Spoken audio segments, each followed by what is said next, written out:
तो इस शेर से शुरू करता हूँ। मेरे वजूद में धोखे नहीं, मेरे वजूद में धोखे नहीं, वरना तुम्हारी यादों में तुम संग कब का कर जाते। मेरे वजूद में धोखे नहीं, वरना तुम्हारी यादों में तुम संग कब का कर जाते। कि तुम्हें भी महज एक इंसान समझ भुला, मुमकिन है हम भी तुम्हारी तरह कुछ नया अपना जाते। और ये मेरी या सबके शायर बनने की कहानी है।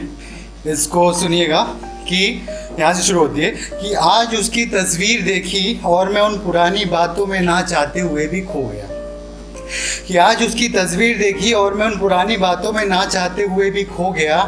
अहम शख्स वो इतना अहम है आज भी कि चाहे ज़िंदगी तक वो मुझे ना मिला। मैं भी आम नहीं था ना ही हूँ, मैं भी आम नहीं था ना ही हूँ। इस तरह खोया जो मिला था उसमें कि कुछ ख्याल जो आए उन्हें इतना सराहा कि उन्हें शायरी में बदल दिया। मैं खुलेआम कबूल न करूँगा कभी, ये मैं अपने अंदर ही रखूँगा। मगर ये शायर होना मेरा किसी की बदौलत है। उस तक पहुँचे ना पहुँचे, मगर धीमी सी आवाज़ में उसका नाम लेकर उसकी हर नेमत को शुक्रिया। Thank you. ये प्रेजेंट इसका टॉपिक या उन्वान है 16 फरवरी। हम लोग खुल ही नहीं पाए, अभी भी मसला जारी है, उस पर है। हैपनिंग सा शेर है, दर्द भरा नहीं। तो ये यहाँ से शुरू होता है। आदमी इंसान बहुत कम ही खुलेपन से शर्मीला होता है, ज़्यादातर शर्मीलेपन से खुलता है बनता है। तुम मुझे खोल रही हो। आदमी इंसान बहुत कम ही खुलेपन से शर्मीला होता है, ज़्यादातर शर्मीलेपन से खुलता है बनता है। तुम मुझे खोल रही हो कि बहुत कुछ समझा है मैंने तुम्हें, तुम भी मुझे बेहद समझती हो। तुम्हारे किरदार के हर उस इशारे पर ही तुम मेरी हिम्मत बढ़ा रही हो। मैं कहूँ कि तुमसे मोहब्बत है, मैं कहूँ कि तुमसे मोहब्बत है, इसमें तुम्हारी हौसला अफजाई है। वो गया मौसम प्यार का अभी अभी, मतलब 14 फरवरी, वो गया मौसम प्यार का अभी अभी, फिर भी जूझ रही हो कि मगर तुम मेरे लिए मेरी मोहब्बत की दास्तां सी वही हो। साफ साफ मुझे कहना नहीं आता, साफ साफ मुझे कहना नहीं आता मुझे। मेरी फितरत जांच कर मुझे मुकरने नहीं देती हो कि खुद मोहब्बत के सफ़र में होकर तुम मुझे तन्हा ना छोड़ोगी, कुछ ना कहकर जैसे ऐसा कहती हो। और लास्ट स्टैंज़ा है इसका। सिलसिलेवार एक सिलसिला है जिसे चला रही हो, सिलसिलेवार एक सिलसिला है जिसे चला रही हो। कि इस दुनिया के रंजो गम में भी खुशनसीबी कितनी है मेरी बता रही हो। कि मर्ज़ी तो मेरी भी है, कि मर्ज़ी तो मेरी भी है, कल फिर मिले तुमसे ये मेरी बेबसी। बेशक समझ कर कहीं किसी मंजिल के बने ना बने हम, मगर बढ़ा रही हो। Thank you. और वैसे शायरों की वैसे एक खूबी होती है, मेरी आपकी यहाँ पे जितने भी शायर हैं, कि खुद ही से बात की। सो उसमें बात वहाँ तक, मुझ में बात वहाँ तक करने की हिम्मत ना हुई और ये शेर लिखा मैंने, या इस शख्स ने लिखा है, किसी ने, मेरे दोस्त की कहानी है। तो टॉपिक है किस नज़र से तुम मुझे देखती हो, कभी वक्त निकाल कर बता दो ना। तो शुरू होता है।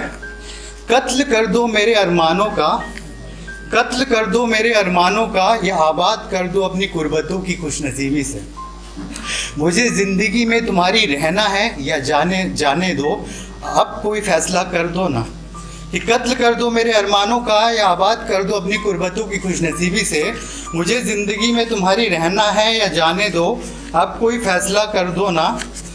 खुद में इस तरह इस कदर तरसता हूँ कि खुद में मैं तारीफ़ के काबिल हूँ। कि किसी को मैं इस तरह से चाहता हूँ, अभी तक साफ नहीं हो तुम किसी को चाहती हो या मैं तुम्हें चाह सकता हूँ, साफ साफ बता दो ना। कि थैंक यू। कि कुछ ख्वाहिशें जिनका जिम्मेदार शायद खुद मैं नहीं, कि जाने कब बढ़ जाए। कि कुछ ख्वाहिशें जिनका जिम्मेदार शायद खुद मैं नहीं, कि जाने कब बढ़ जाएं और दिक्कतें दे जाएं तुम्हें और मुझे। कि अब दिन बहुत गुजर गए, किस नज़र से तुम मुझे देखती हो, कभी वक्त निकाल कर जता दो ना। अब लास्ट स्टैंजा इसका, मैं तुम्हें अपनी चाहते दिखाना तो चाहता हूँ, मैं तुम्हें अपनी चाहते दिखाना तो चाहता हूँ, मगर उतनी नहीं दिखा सकता शायद जितना मैं चाहता हूँ। तुम खुशनसीब रहोगी ज़िंदगी तक कि मैंने तुम्हें चाहा है, कि तुम भी मुझे खुशनसीब बना दो ना। यूं ही मैं तुम्हारे ख्वाब बुन रहा हूँ, मैं भी तुम्हारे ख्वाबों में आ सकता हूँ, अब सिला दो ना। बहुत देर से उससे कुछ कहने की कोशिश थी, जिस पर उसने ये 5 लाइन का शेर लिखा। ये एक तरह का प्रपोजल का शेर है, सुनिएगा। आउट ऑफ प्रपोजल का शेर है।